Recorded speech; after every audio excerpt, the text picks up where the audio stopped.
बटेसरा साला दारू उरू पी के बैठल बारे का रे? ये साला हम अपने टेंशन में बात। तू कहला रे? उ साला लांगरा हौ ना। अच्छा हाँ। उ साला अथी हौ।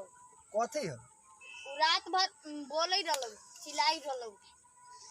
अरे रात भर चिल्लाई रहलौ? हां। दारू उरू पी के आई रहलौ का? ना साला कहला चिल्लाई रहलौ? हमरा लगे तो सुन एगो बात बतल कोनो के कही है मोर। एगो रातवा के परसू रातवा के ई किसानवा के जानले किसानवा के रहे अथिया भैंसिया।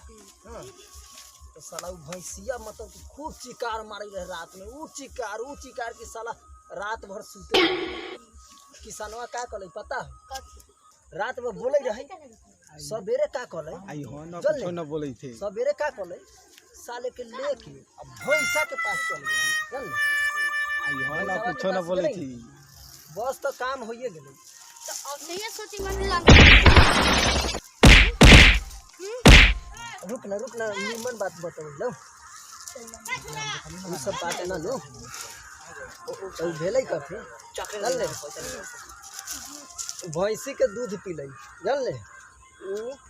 ओके भैंसी के दूध पीले तो लंगड़ा घरे मोटा के ऐसन हो गए एकदम।